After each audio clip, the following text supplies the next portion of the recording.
My grandfather just made a $50,000 luxury SUV disappear into a creek, and the entitled woman who owned it, the one who called herself a health collective director, well, she absolutely had it coming. This fake HOA queen thought she could trespass on our ranch, flash bogus credentials, and bully our family into compliance. Wrong ranch, wrong family, wrong day.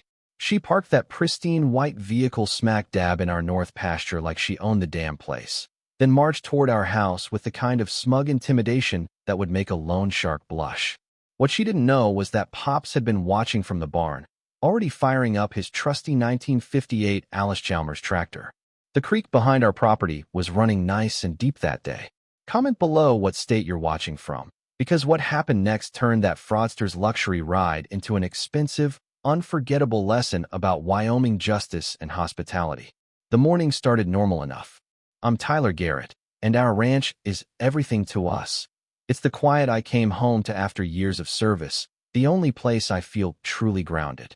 I was out checking the fence line when I spotted something that made my blood pressure spike. A pristine white Mercedes GLE, sitting right in the middle of our north pasture. Out here in Wyoming, man, we respect property lines like they're sacred ground.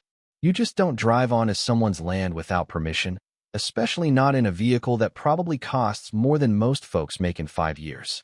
I grabbed my camera, already recording, because my military training kicked in immediately.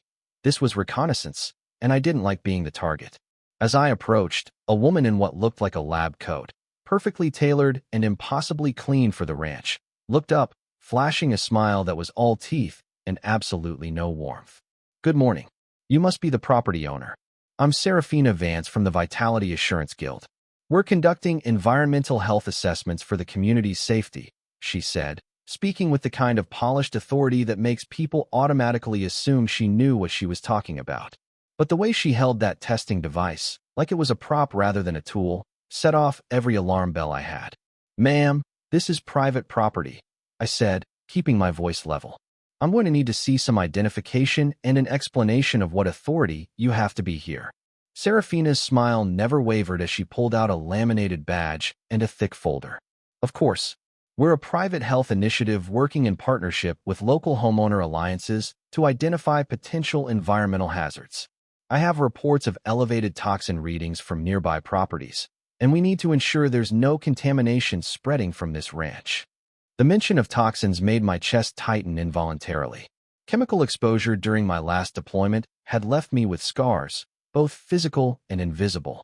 Any mention of contamination triggered memories I'd rather keep buried. I forced myself to scan the documents, official-looking, complete with scientific jargon and environmental agency logos. But the grammar was slightly off, and some of the terminology felt not quite right. "These readings you mention," I said, handing the papers back. "When were they taken, and by whom?" Serafina waved a perfectly manicured hand dismissively. "Oh, that's all in the preliminary report. The important thing now is to ensure we identify any potential health hazards before they become a community crisis. Ranch operations can sometimes introduce contaminants into the groundwater, and we simply need to verify that everything is within acceptable parameters." Her tone was condescending, like explaining basic math to a child. That's when I heard the rumble of an old Ford F-350 approaching. My grandfather, who everyone calls Pops, was driving up from the barn, his weathered face set in an expression I recognized from childhood. The look he got when someone was trying to pull a fast one on the family. At 81, Pops had seen every scam, trick, and con job that ever wandered into our part of Wyoming. "Morning, miss," Pops said, tipping his hat with old-fashioned courtesy that somehow managed to sound threatening. "Mighty fancy car you got there for environmental testing. Most of the real EPA folks I've met over the years drive government vehicles, not luxury imports." Serafina's composure cracked slightly, but she recovered quickly. "We're a private organization contracted for preliminary assessments. Government agencies often rely on certified third parties for initial screenings." Pops nodded slowly, his sharp blue eyes never leaving her face. "I see. And which agency contracted you folks? Because in 60 years of ranching, I've never seen anyone test environmental toxins in a $30,000 lab coat." The tension was getting thicker than the spring mud. Serafina clutched her clipboard tighter, walking backward toward her Mercedes. I can see you're concerned about protocol, which is exactly why we need to complete this assessment. The health and safety of the community must come first. She dropped a glossy information packet on the ground and hurried away, leaving fresh tire tracks in our grass. Pops picked up the packet, flipping through it with a disgusted expression. Boy, this woman is selling snake oil with government stickers on it. Pamphlets for detox supplements, mineral kits, and something called a whole home purification system that costs more than a new tractor. Something's not right here, Pops. That testing equipment looked like a handheld meter you can buy online for $50. What's her real angle? Little did we know, Serafina Vance was just getting started. Her health initiative was actually a sophisticated scam targeting our entire community. That evening, I couldn't shake the feeling that we'd encountered the tip of a very dangerous iceberg. My SEAL training taught me that reconnaissance missions mean someone is planning something bigger, and Serafina's visit felt exactly like that. I started researching the Vitality Assurance Guild. The website was slick, but the testimonials were clearly fake, the scientific claims vague, and the contact info led to a virtual office in a strip mall 3 states away. They were selling expensive detox packages and home testing kits promising to eliminate toxins that mainstream science supposedly ignored. The next morning, I visited Dr. Evelyn Reed at the local clinic. Dr. Reed was in her late 50s, silver hair, and sharp green eyes that missed nothing. I showed her Serafina's materials. Tyler, this is exactly the kind of predatory nonsense that makes my job harder, she sighed. People get scared by pseudoscientific claims, stop trusting real medicine, and spend fortunes on products that do nothing except empty their wallets. Just then, Marcus Bell, a single father who lived 5 miles down the road, walked in. He looked stressed, clutching a manila folder. Dr. Reed, I'm sorry to interrupt, but a woman came to my property claiming to test for environmental toxins, and the results she showed me. Was her name Serafina Vance? I asked. Yes. She told me there were concerning levels of volatile organic compounds near my son's bedroom, said it could cause developmental problems, respiratory issues, all sorts of horrible things. Then she offered to sell me a detox package for $500. Dr. Reed took the test results. Marcus, this is complete nonsense. The levels shown here are measured in units that don't even exist in real scientific testing. This is designed to scare you into buying products you don't need. Seeing how this scam was targeting vulnerable parents turned my annoyance into genuine, cold anger. Marcus and I agreed to document everything. Dr. Reed looked out the window with a thoughtful expression. Tyler, Marcus, I think we're dealing with something bigger than just one con artist. These networks often operate across multiple communities, getting more sophisticated every year. I think it's time I made some phone calls to some old colleagues. As Marcus left, I lingered. Doc, is there something you're not telling me about your background? You know a lot about these scams. Dr. Reed smiled mysteriously. Tyler, let's just say that my retirement from government health work might not be as complete as some people think. Sometimes old habits die hard. That evening, Marcus called with disturbing news. At least 6 households had been visited, all getting similar scare tactics. Mrs. Patterson, the elderly lady near the creek, was so frightened she'd been sleeping in her car. But Pops and I were already setting our own trap. I told Serafina she was welcome to return any time for her comprehensive assessment. What she didn't know was that I'd installed hidden cameras everywhere. More importantly, Pops and I prepared a specific area of the ranch. We planted containers filled with completely harmless substances, distilled water, table salt, and some fertilizer. Crucially, we planted a container labeled as industrial solvent that was actually filled with vanilla extract and food coloring. If she was legitimate, she'd identify the harmless substances. If she was a scammer, she'd fabricate alarming results from them. 3 days later, Serafina arrived, looking more professional than ever, now accompanied by a younger man she introduced as Brandon Hayes, her senior environmental technician. Brandon carried what looked like sophisticated testing equipment, metal cases, and probes. Serafina smiled her practice smile. Mr. Garrett, thank you for accommodating our comprehensive assessment. Brandon here has just completed advanced certification. As they began testing, I watched on the camera feed. Brandon got excited readings from areas I knew were completely clean. Then they reached our planted area. Brandon scanned the containers, and his displays lit up. Serafina, you need to see this. We've got some serious contamination here." Serafina rushed over, turning to me with an expression of grave concern that would have been convincing if I hadn't known exactly what they were testing. "Mr. Garrett, I'm afraid the preliminary results are quite concerning. We're detecting elevated levels of several dangerous compounds, including some organic solvents that could pose serious health risks. The concentration near your livestock areas is particularly troubling." Brandon nodded along, consulting his clipboard. "The readings suggest this contamination has been building up over time. Without immediate intervention, this could spread to groundwater. We're talking about potential impacts on respiratory health, neurological function, and even developmental effects on children." His earnest delivery would have been believable if I hadn't personally placed vanilla extract in the containers he just tested. Serafina then produced an $8,000 remediation plan, requiring ongoing treatment with products exclusively available through the Vitality Assurance Guild. As they packed up, I noticed Brandon scanning not the land, but my valuable equipment and livestock, reconnaissance for assessing the financial worth of potential victims. The next morning brought the promised lab results, a masterpiece of pseudoscientific nonsense, complete with charts showing dangerous levels of compounds with names like hydrocarbon-based solvent derivatives. What made me laugh out loud was finding hydrogen dioxide contamination listed as a primary concern. Any high school chemistry student would recognize that hydrogen dioxide is just the chemical name for water. But then, Marcus called with the news about Mrs. Patterson. She'd had a full panic attack and was rushed to the emergency room, severely dehydrated because she'd been afraid to drink her tap water for 3 days. That message crystallized everything for me. Serafina's lies were causing real physical and psychological harm. Her actions bordered on assault against the elderly. Pops, meanwhile, had been developing his own plan for dealing with our uninvited guest. When Serafina called to schedule yet another visit, he insisted she come to the ranch for what she assumed would be a high-pressure sales presentation. The morning of the meeting, Serafina arrived in her pristine white Mercedes, parking it once again in our pasture.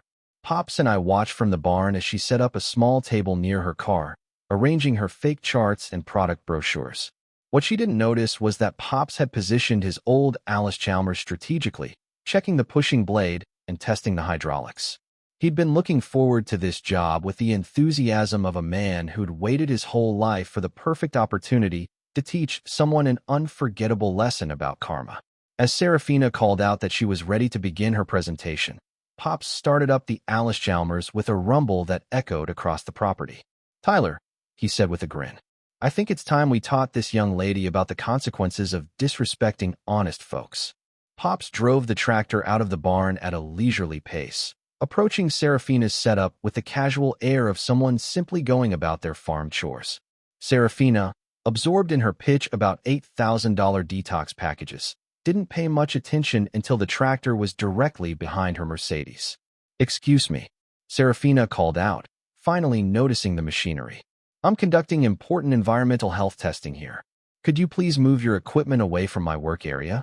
Pops cupped his ear and shook his head, pretending not to hear over the engine noise. He then proceeded to lower the tractor's pushing blade and very gently, very slowly, begin nudging the Mercedes forward. Serafina's reaction was immediate and explosive. "What are you doing? Stop that right now. That's a $50,000 vehicle," she shrieked, fumbling for her phone while chasing after her slowly moving car. Pops, maintaining his look of innocent confusion, continued steadily forward. "Can't hear you over the engine, miss," he called back cheerfully. "Just doing some routine property maintenance.